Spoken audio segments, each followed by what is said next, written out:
Hello guys, here I am back again with the comparison I promised you in my Samsung S90H 42-inch OLED TV review a few days ago.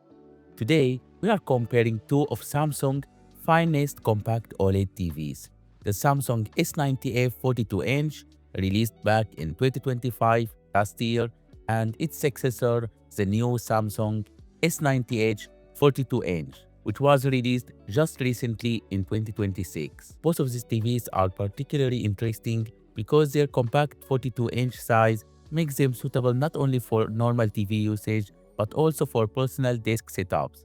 You can use them for productivity, PC gaming, console gaming, content consumption, and of course, watching movies. Now I'm going to place them side by side and show you the difference I noticed through actual daily use. Some of them are quite small, while others become immediately noticeable once you see the two screens next to each other. Keep in mind that I've already published a separate in-depth review of each model, and I've linked both videos up here. I encourage you to watch those as well because I go through the specifications, settings, gaming features, and overall experience of each TV in a more detailed manner. Here I'll try not to repeat everything I've already covered and instead focus mainly on what has changed between the S90F and the S90H. The first difference you will immediately notice is the screen finish. The S90F has a glossy looking finish that preserves that clean, glass-like appearance many OLED users love, creating that beautiful pitch black OLED contrast, while the S90H moves to Samsung glare-free coating, designed to diffuse reflections instead of showing them as sharp, mirror-like objects. The glossy S90F still has an advantage in a completely dark room. Its blacks can look slightly deeper and more polished because there is less diffusion across the surface.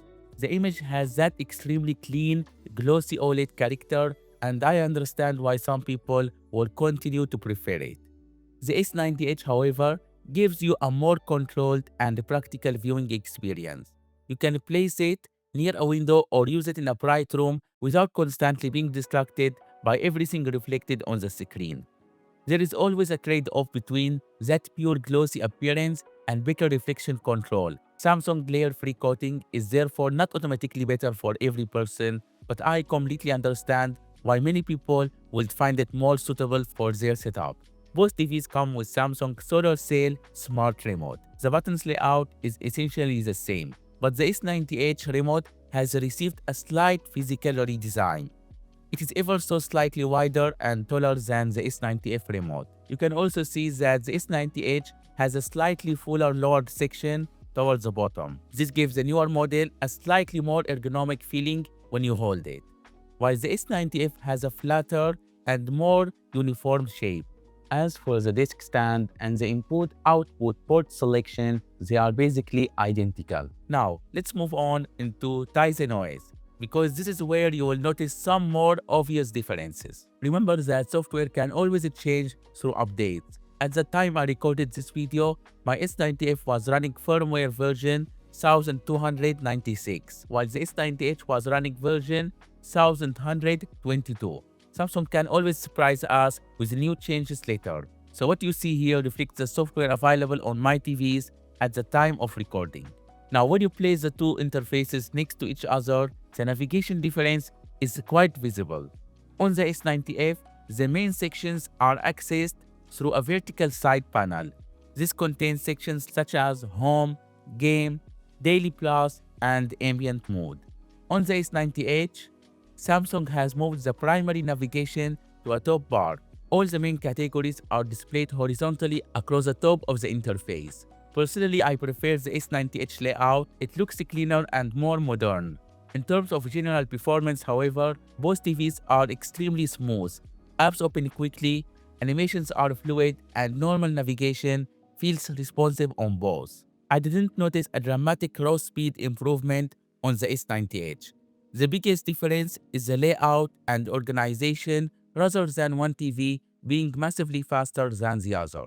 Samsung team has also reorganized several smaller parts of the interface. For example, the S90H now has a dedicated Live tab, giving you direct access to television channels like Samsung TV Plus and other relevant live content. On the S90F, the Live TV area was located more deeply inside the home section as a subcategory. It was still available, but it felt slightly hidden. So giving it a dedicated tab makes more sense to me. The same applies to the App Store section. On the S90H, App Store has its own main tab, while on the S90F, it's located as a subsection inside Home, just like Live. And the actual App Store is very similar on both models. You can download applications, update installed apps, and remove the ones you no longer need. Both TVs provide a very similar cloud gaming experience and support the same general Samsung Gaming Hub concept, but the S90H interface looks slightly better organized to me. The featured content feels more focused instead of presenting everything with equal visual importance. Inside Daily Plus, both TVs provide access to lifestyle, exercise, productivity, and entertainment-related applications. One difference I found on the S90H is the addition of Google Photos integration. This allows you to connect your account and display your media directly on the TV rather than relying on connecting your phone and screen mirroring. That option is not currently present on my S90F. Both models otherwise support a similar collection of applications, including exercise services, hobby-related apps, and Philips Hue Sync. Philips Hue Sync allows compatible Hue lighting to synchronize with the screen. I already covered all of that in a separate video, which you can check through the link shown here.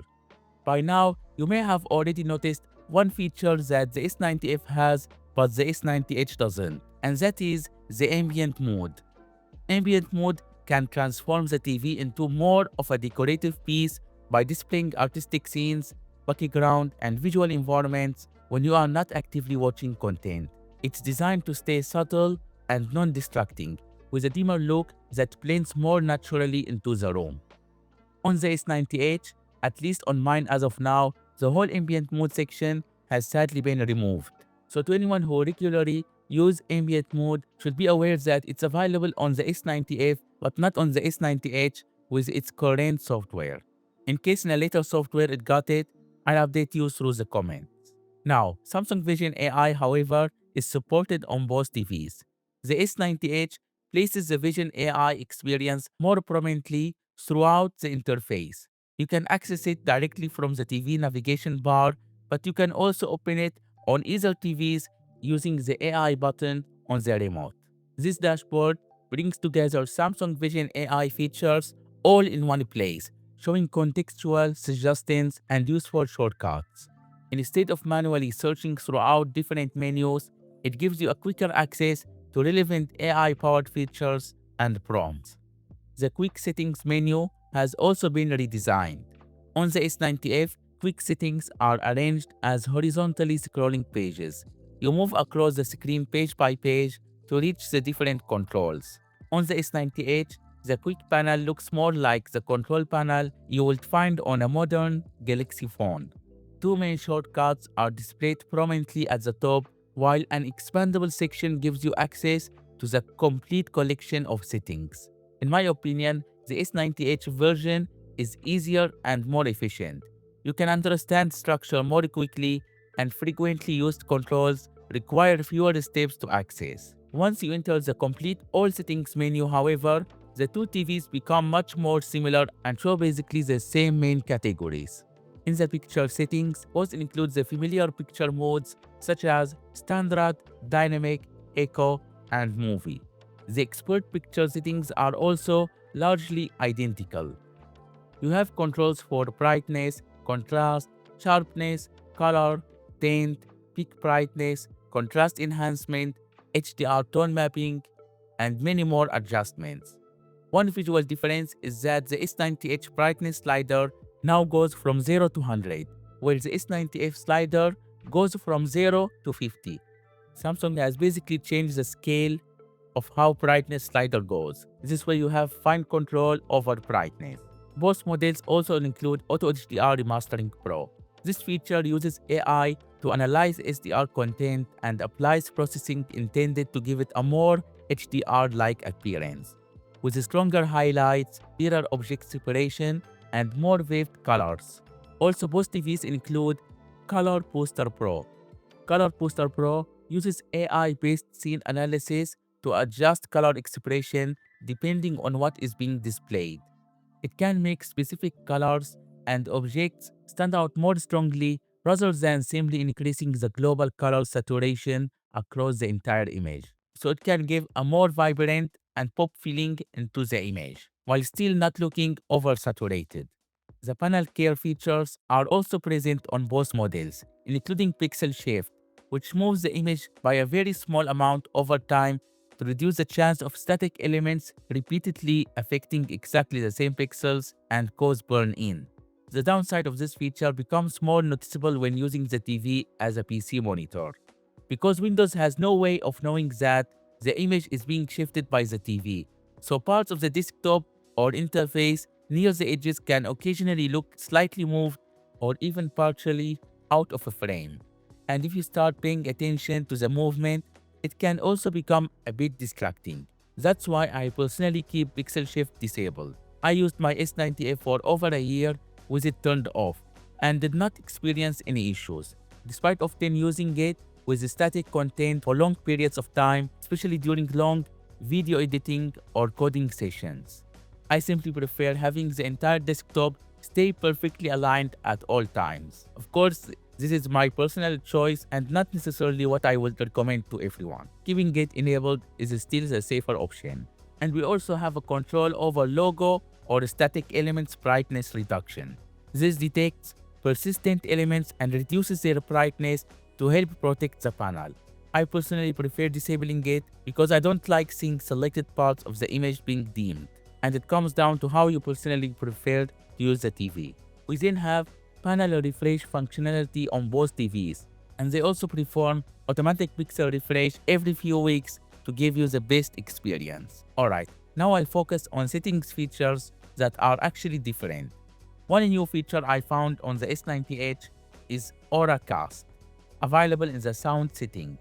Auracast is part of Bluetooth Low Energy or LE audio. Instead of creating only a traditional one-to-one Bluetooth connection, it allows a source device to broadcast an audio stream that compatible receiving devices can discover and join.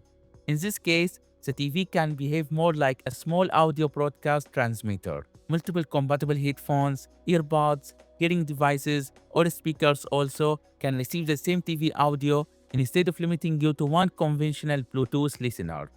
The broadcast can also be left open or protected, and you can change the available audio quality configuration. As of now, Auracast is not currently available on the S90F. It's possible that Samsung could add it through a future update if necessary hardware support is present. But for now, it's a feature I have only on the S90H.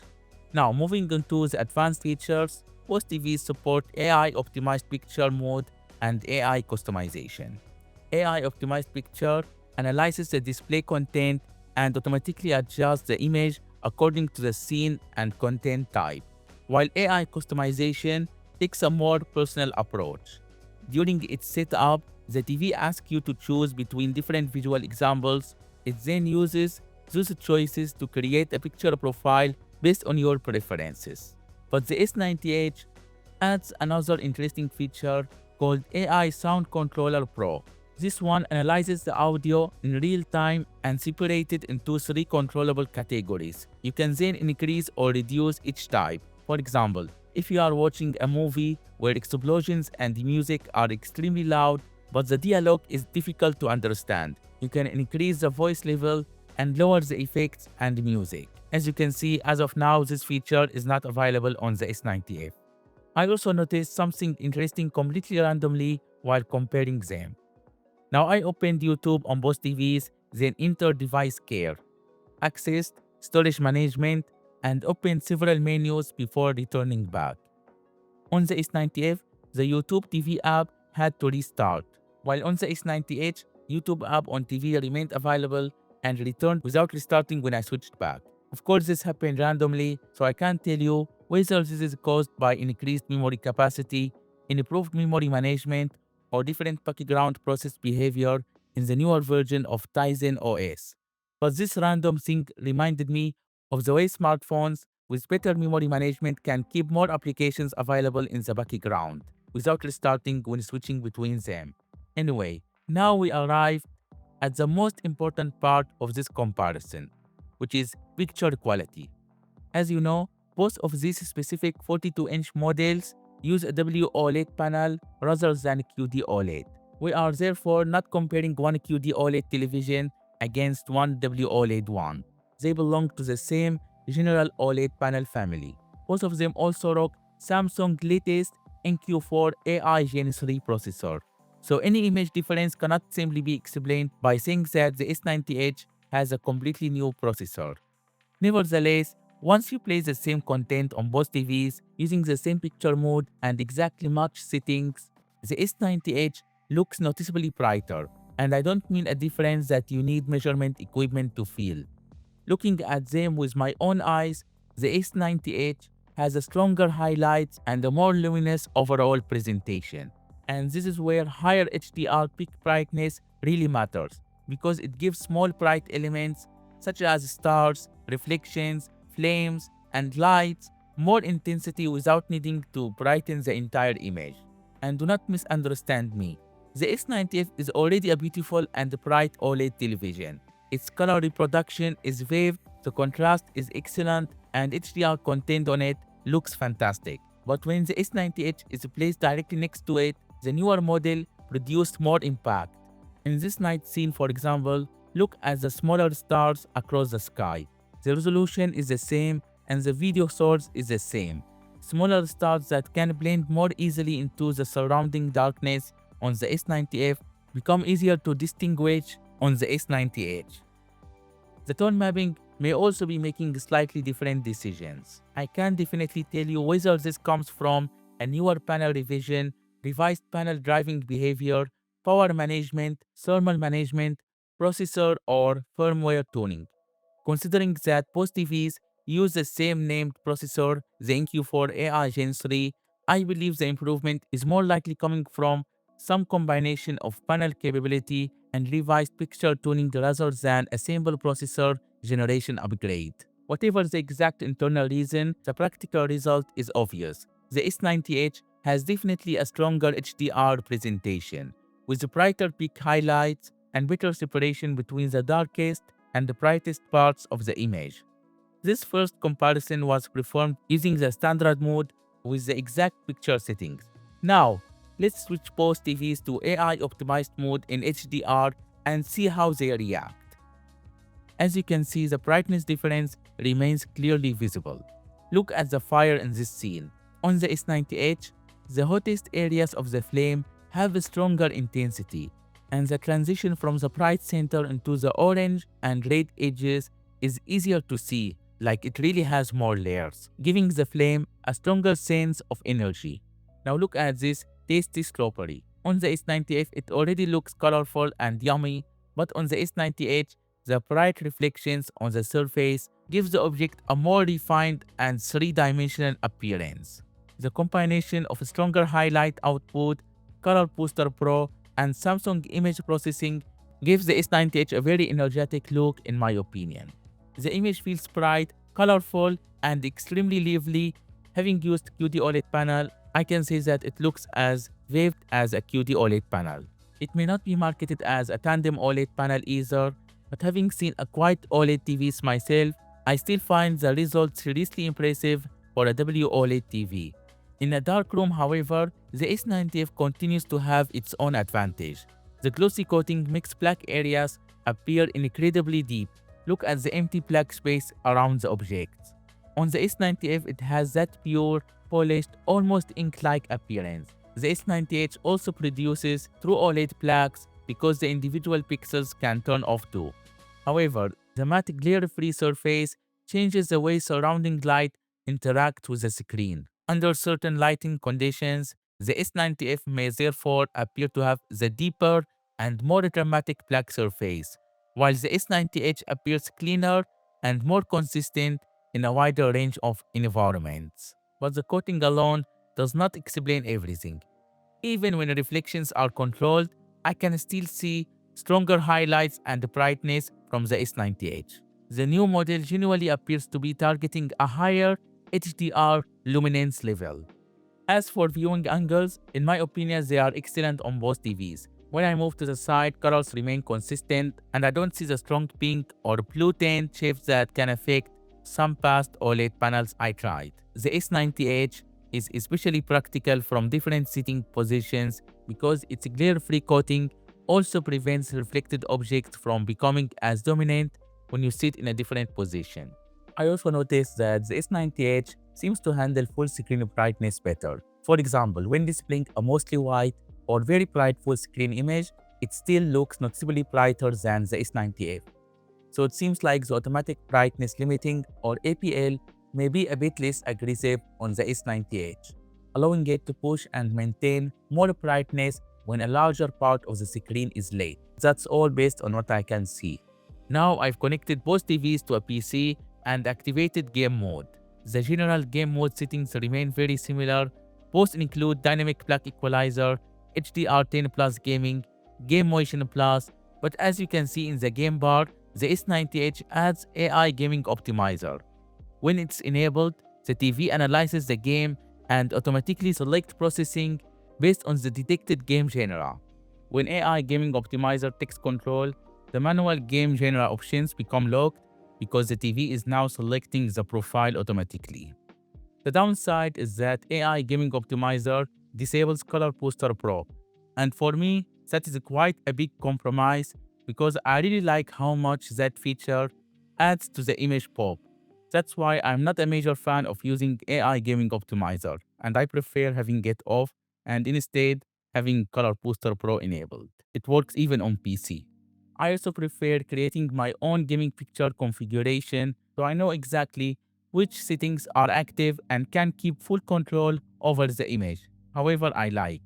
When it comes to gaming itself, the biggest specification upgrade is the maximum refresh rate. The S90F supports up to 144Hz refresh rate, while the S90H increases this to 165Hz. Of course, the difference between 144 and 165 Hz is not as dramatic as moving from 60 to 120 Hz, but still it's a measurable improvement. Some gamers with a powerful GPU can benefit from the slightly lower latency and smoother motion.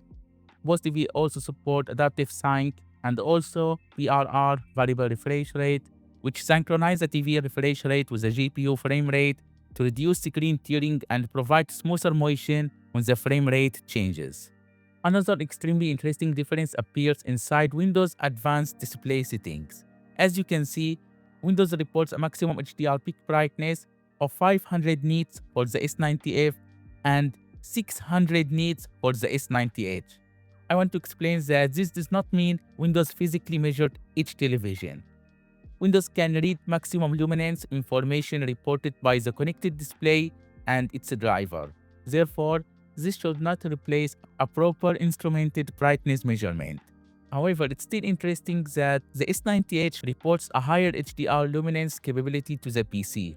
Combined with what I can clearly see in real life, it adds another piece of evidence that the S90H is indeed operating with a higher HDR brightness target, and you can easily spot it inside games.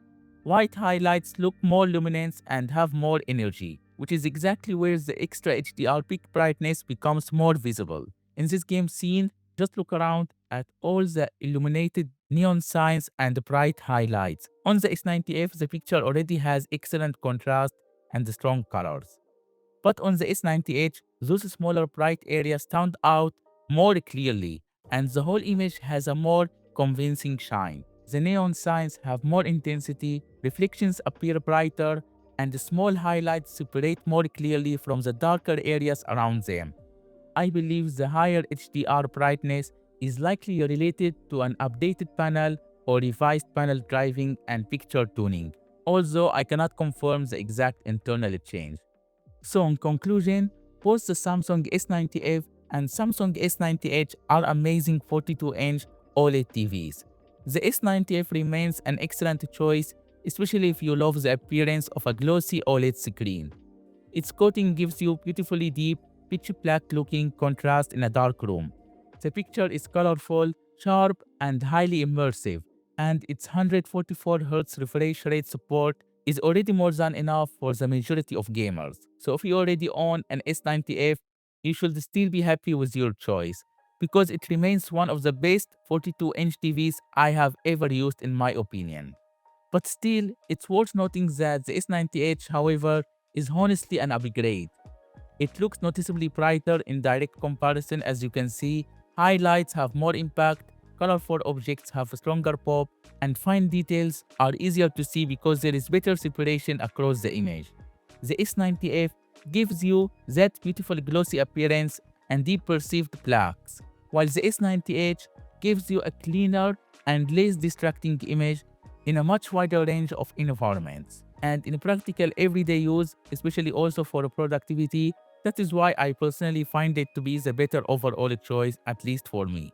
I originally thought that moving from glossy to glare-free matte coating might make the image feel less exciting, but after using the S90H, I honestly feel happy with the change. The screen remains extremely contrasty, and combined with OLED and stronger HDR peak brightness and AI-driven image refinement features such as Color Booster Pro, the image feels vibrant, clean, and full of energy. Despite using a WOLED panel and not a QD OLED panel or a tandem OLED, the S90H 42-inch still produces a seriously impressive picture. And in my opinion, it's a genuine improvement over the S90F. Even though my camera may not fully capture the difference, I hope this side-by-side video was still clear enough to give you a good idea. Now I'm curious after watching the full comparison. Which TV do you think is better? Let me know down in the comment section. And if you enjoyed this video, don't forget to give it a like and subscribe to TechOSOR for more reviews. Thanks a lot for watching, and I'll see you in the next one.